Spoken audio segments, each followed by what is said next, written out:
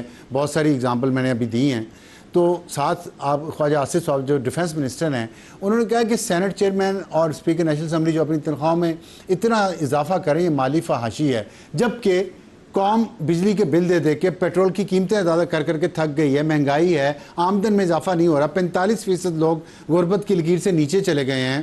اس وقت اتنی تنخواہیں بڑھانا سمبولیکلی مجھے بتائیں، اور وزیروں مشیروں کی، یہ مناسب ہے؟ دیکھیں اب اس میں جو ہے یہ پھر بات بڑی لمبی ہو جائے گی، لیکن آپ مجھے بتائیں کہ اس وقت کر لیں جو یعنی گریڈ 22 یعنی پارلیمنٹیرینز کا اور اپنا جو ہے وزراء کا جو ہے وہ یعنی ان کا پروٹوکول میں گریڈ 22 کے برابر ان کا سٹیٹس بنتا ہے. اب اس وقت جو ہمارے آفیسرز بیوروکریٹ گریڈ 22 میں وہ کیا لے رہے ہیں؟ جو اسپیکر کا پروٹوکول میں سینٹ چیئرمین کا، پریزیڈنٹ کا، وزیر اعظم کا، چیف جسٹس کا یا چیف جسٹس صاحبان کا، دوسرے اداروں کے سربراہان کا جو سٹیٹس بنتا ہے وہ کیا لے رہے ہیں؟ تو اب پھر اس میں جو ہے وہ بات اگر کی جائے تو اس میں پھر سبھی کا جو ہے وہ ذکر آ جاتا ہے، جو کہ میں سمجھتا ہوں کہ مناسب نہیں ہے. دیکھیں نا، اگر پارلیمنٹیرینز کی تنخواہ جو ہے وہ نہیں، سن لیں، اگر پارلیمنٹیرین کی تنخواہ جو ہے وہ پچھلے 9 سال نہیں بڑھائی گئی، اپ ڈیٹ نہیں کی گئی، تو اگر اب اپ ڈیٹ کی گئی ہے تو آپ ذرا دیکھ لیں کہ کیا وہ واقعی باقی سب سے زیادہ ہو گئی ہے. میں ابھی بھی آپ کو مختلف اداروں کے آفیسرز اور ان کے سربراہوں کی تنخواہوں آپ ان کو ذرا معلوم کر لیں تو ابھی بھی فرق ہے. تو اس لیے صرف پارلیمنٹیرینز کے اوپر ہی سارا نزلہ یا اسپیکر اور سینٹ چیئرمین کے اوپر نہیں گرنا چاہیے. رانا صاحب، میں تو نہیں گرا رہا نزلہ، آپ کی کابینہ کے ایک ممبر یہ نزلہ گرا رہے ہیں، اور بات صحیح اس لیے لگتی ہے کہ آپ ہی نے کرنا ہے نا. اگر ان کا قد چھوٹا ہے تو اس کا یہ مطلب تو نہیں کہ پارلیمنٹیرین بھی اپنے پاؤں کاٹ لیں اور ان کے برابر آ جائیں، ان کی بھی کم کرتے بنات. ظاہر ہے یو رائٹ کہ شہنشاہوں کی طرح رہتے ہیں یہ سارے بیوروکریٹس جتنے بھی ہیں اور بڑے بڑے جتنے بھی ہیں، تو کم کرتے، یا کم از کم اس ملک کا حال تو دیکھیں. پیٹرول کی قیمتیں آپ کم نہیں کر رہے، بجلی کی قیمتیں کم نہیں کر رہے، لوگ کیا کریں؟ مطلب لوگوں کے میری بات سنیں، نہیں سن لیں ابصار عالم صاحب، بات سن لیں. وہ بھئی اس لیول کے اوپر، اس لیول سے نیچے جو ہے وہ کوئی جو ہے وہ اپنا کام کرنے کو تیار ہی نہیں. آپ اس وقت MP1 جو ہے تو پھر آپ کی کمزوری ہے، 1 ملین کے مائنس پلس ہے. نہیں بھائی، آپ مجھے بتائیں کہ جو نہیں سن لیں نا، ملٹی نیشنل جو ہیں، آپ اپنے آپ اینکر صاحب سن لیں نا، میری بات سن لیں، وہ ڈیسک توڑتے ہیں، مائک سسٹم توڑتے ہیں، گالیاں نکالتے ہیں. چلو دوسرے ابصار عالم صاحب، دوسرے پہیے کو چھوڑے، آپ مجھے بتائیں جو اینکر صاحبان ہیں، جو روز شام کو 6 بجے سے لے کے 11 بجے تک جو ہے وہ پوری دنیا کو جو ہے وہ تڑپاتے ہیں، اور جو ہے وہ کسی کو کسی کروٹ اور کسی کو کسی کروٹ لٹاتے ہیں. یہ کیا لے رہے ہیں؟ کیا ان کی اپنا جو ہے وہ ماہانہ سیلری؟ میں آپ کو بتاتا ہوں، ان میں سے بعض جو ہے نا وہ 25 لاکھ 40 لاکھ لے رہے ہیں. نہیں، آپ کیا بات کریں، کم بتا رہے ہیں آپ. میں صرف آپ کو یہ بتا رہا ہوں کہ وہ پرائیویٹ سیکٹر ہے، وہ اس کی انکم ٹیکس دیتے ہیں، اور وہ انکم ٹیکس تنخواہ دار طبقے سے آپ نے اتنا زیادہ لیا اس سال کہ پورا ریئل اسٹیٹ سیکٹر مل کے اور جو ریٹیلرز ہیں پورے ملک کے، وہ مل کے جتنا ٹیکس دیتے اس سے زیادہ آپ نے تنخواہ دار طبقے کی جیب سے نکال لیا. اور پرائیویٹ سیکٹر میں جتنی مرضی. ابصار عالم صاحب، پرائیویٹ سیکٹر اور پبلک سیکٹر اکٹھے ہی چلتے ہیں. اگر ایک پرائیویٹ جو ہے وہ ملٹی نیشنل یا نیشنل فرم جو ہے، اگر وہ اپنے CEO کو ایک جو ہے وہ ایک اپنا پے دیتی ہے، اسی لیول کی پے جو ہے وہ آپ سے آپ کے FBR کا چیئرمین، آپ کے جو ہے وہ سیکٹری لیول کے لوگ جو ہے نا وہ تقاضا کرتے ہیں. ورنہ وہ کہتے ہیں یہ لیں ہماری چھٹی، یہ لیں ہمارا استعفیٰ، ہم جا کے جو ہے وہ کسی اور جگہ پہ کام کرتے ہیں. چلیں، وقت ہمارے پاس بالکل کم ہے. آپ سے باتیں اتنی اچھی ہو رہی تھی کہ اور کافی دیر بات ہو سکتی تھی، لیکن یہی تو مسئلہ ہے. پھر گورننس بہتر کیسے ہوگی اگر پیسے ہی کی بات کرنی ہے ہر بیوروکریٹ نے، اور قوم کا بھی کچھ احساس، قوم کی خدمت. چلیں، کبھی نیکسٹ پروگرام میں آپ سے بات کریں گے. وقت ہے بریک کا. پروگرام میں دوبارہ خوش آمدید. وقت ہے ہمارے آج کے ہاٹ ایشو کا، اختلافات PTI تحریک کیسے چلا پائے گی. ہمیں جوائن کیا شاہد خٹک صاحب نے. شاہد صاحب السلام علیکم. وعلیکم السلام. دو باتیں ہیں اس وقت، ایک دو پہلے اس پہ بات کر لیں، میں خیبر پختونخوا کی حکومت پہ بعد میں آتا ہوں۔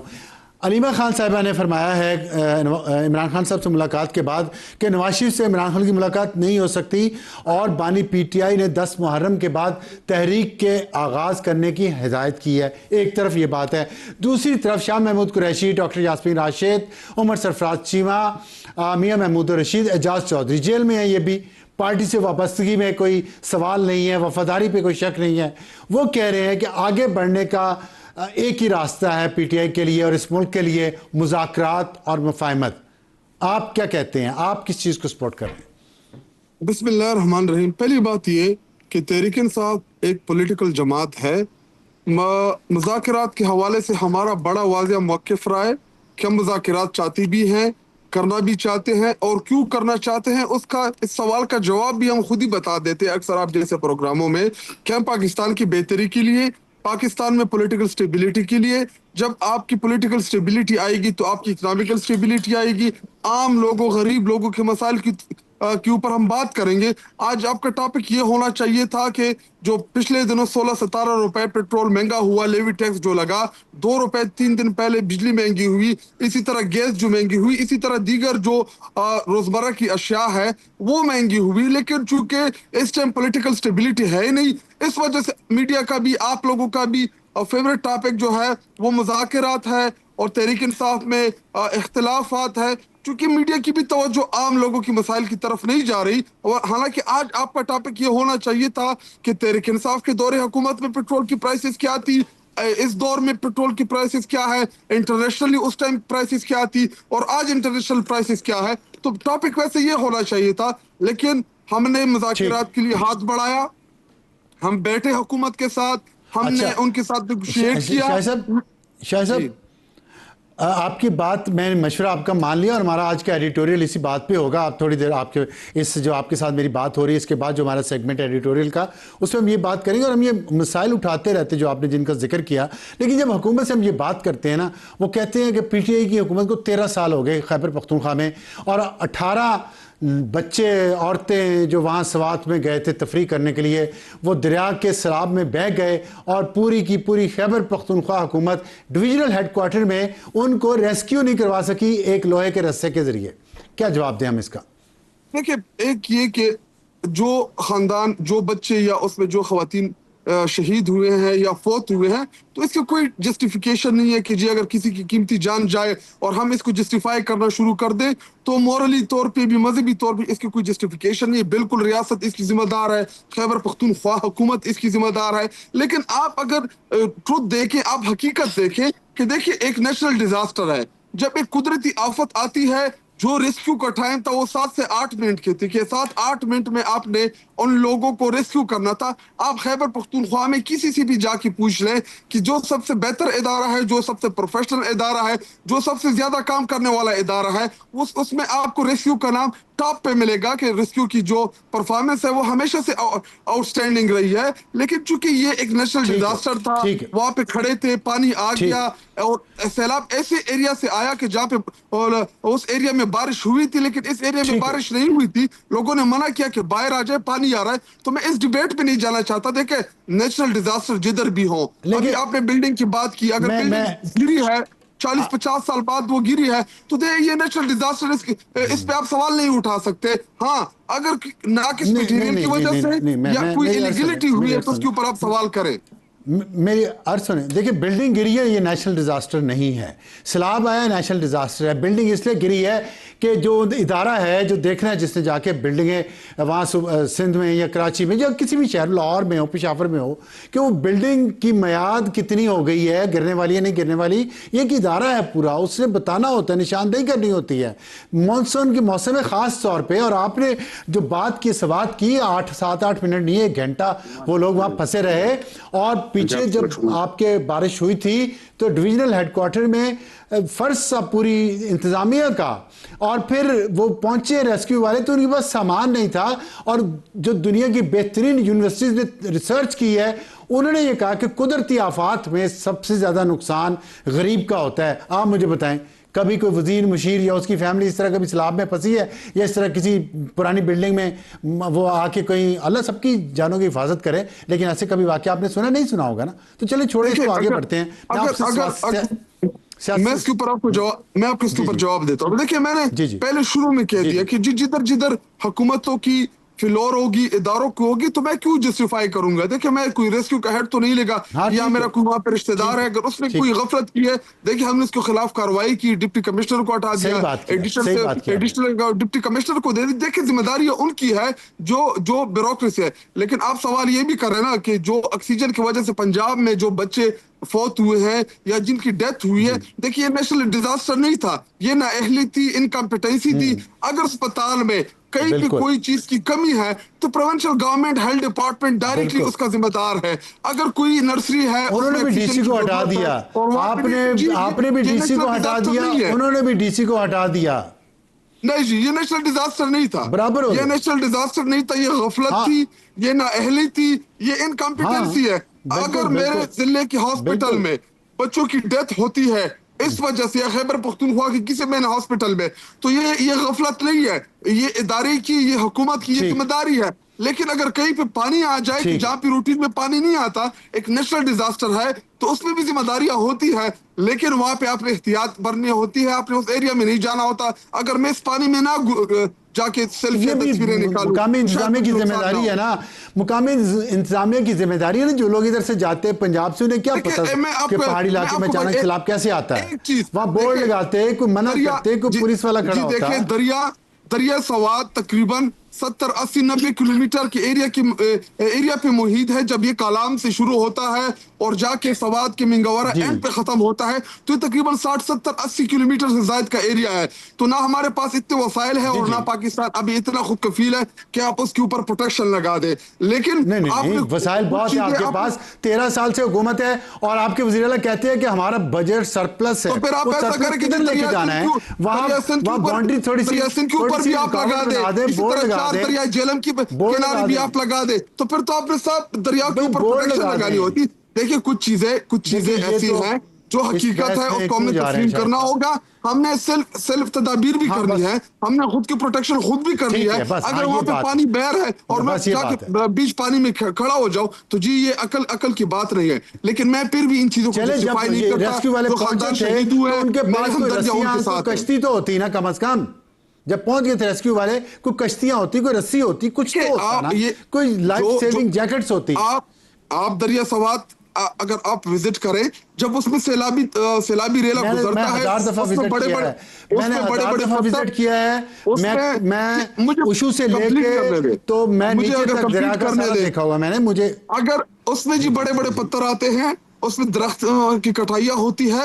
دیکھیں کشتی تو آپ نارمل پانی میں چلا سکتے ہیں، لیکن جب سیلابی ریلا آتا ہے اس میں پتھر، کیونکہ وہ پہاڑوں سے ہوتے گزرتے ہوئے آتا ہے، تو دیکھیں اس میں ابھی ماڈرن ٹیکنالوجی میں اس کے لیے ڈرونز ہیں کہ آپ ڈرون کے ذریعے لائف جیکٹ سے وہاں لوگوں کو بچایا.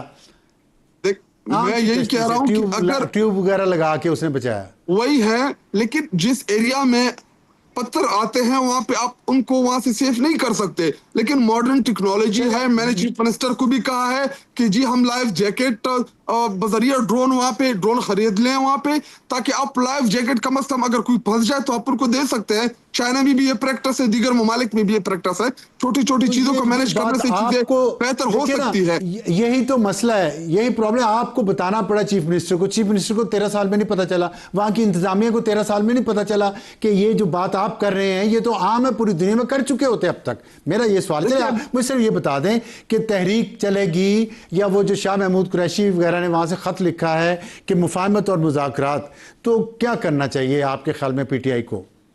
دیکھیں میری ذاتی رائے یہی ہے کہ اگر ہم سے بات چیت ہوتی ہے تو ہمیں بات چیت کا دروازہ نہ پہلے ہم نے بند کیا نہ اب بند کیا، لیکن میرا آپ سے سوال ہے کہ جب ہم مذاکرات کے لیے گئے، انہی جماعتوں کے ساتھ ہم بیٹھے، ہم نے ان کے سامنے اپنی تجاویز رکھی، انہوں نے ہمیں بتایا، تو جب ہم نے ان کو کہا کہ جی ہم نے عمران خان صاحب کے ساتھ جا کے یہ چیزیں ان کے ساتھ ڈسکس کرنی ہے، تو پھر آپ نے دیکھا کہ ایک ملاقات ہماری نہیں کرا سکی یہ لوگ اڈیالہ میں۔ دیکھیں عمران خان صاحب ہمارے پارٹی کے سربراہ ہے، ہمارا لیڈر ہے، ہمارے فیصلوں کا اختیار انہی کے ساتھ ہے۔ اگر پارٹی کوئی فیصلہ کرتی ہے تو ان کی مشاورت، ان کی گائیڈنس ہمیں چاہیے ہوتی ہے۔ تو اگر اس وقت یہ اڈیالہ کا دروازہ کھول دیتے، ہماری ملاقاتیں کرا دیتے، تو آج وہ مذاکرات کسی بھی پازیٹیو سم میں جا چکے ہوتے۔ لیکن انہوں نے اس ٹائم انہوں نے ہماری ملاقات کرائی نہیں، ہم نے اپنے لیڈر کے ساتھ کچھ ڈسکس کیا نہیں، تو ان مذاکرات کی فیلور کی بھی تمام ذمہ داری حکومت کے اوپر عائد ہوتی ہے۔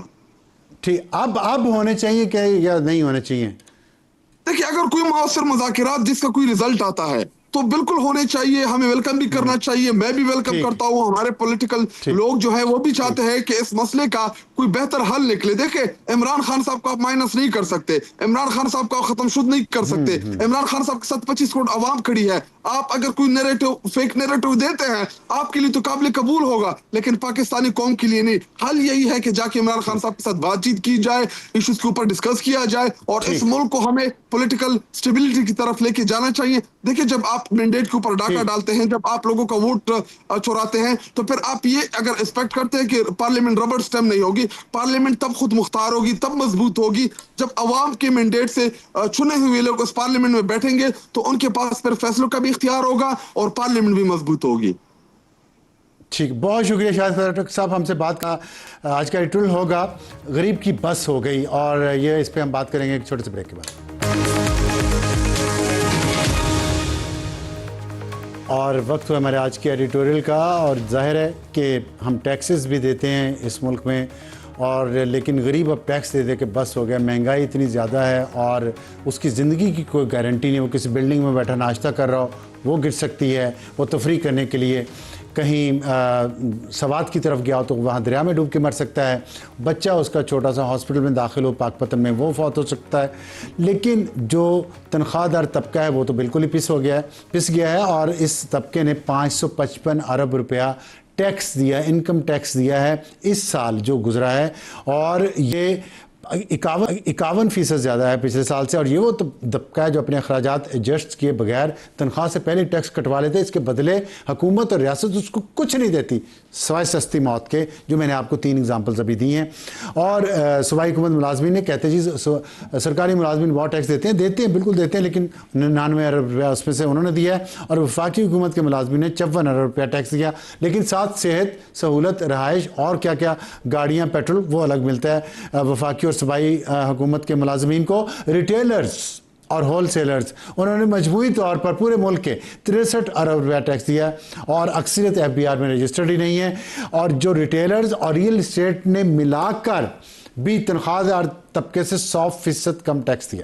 تو آپ سوچ لیں کہ ایک تنخواہ دار طبقہ کتنا ٹیکس دیتا ہے، لیکن طاقتور لوگوں کے سامنے جن کے پاس لینڈ کروزرز ہیں، رینج روورز ہیں، جن کے اوپر ڈیوٹی کم کر دی گئی ہے، سامن فش پہ ڈیوٹی، اسموک سامن مچھلی ہے اس پہ بھی ڈیوٹی کم کر دی ہے، تاکہ امیر کے دسترخوان پہ ڈنر اچھا ہو اور وہ اپنی رینج روور میں لینڈ کروزرز میں بیٹھیں، اور وہ بھی ان پہ بھی ٹیکس کم کر دیا ہے۔ لیکن غریب کا جو سستا چکن ہے، چوزا ہے، اس پہ ٹیکس بڑھا دیا، سستا پروٹین غریب جو لیتا تھا اس پہ ٹیکس بڑھا دیا ہے۔ تو یہ حکومت غریبوں کے پیچھے ہے، لیکن ساتھ وزیر اور مہینے کی چھٹی پر اگر پنجاب حکومت نے ایک نیا قانون پاس کیا، وزراء، سپیکر اور ڈپٹی سپیکر کو چھٹیوں میں بھی پوری تنخواہ ملے گی، اور ان کی تنخواہیں بڑھا کر 9,60,000 روپے وزیر کی اور سپیکر کی اور تمام کی کر دی گئی ہے۔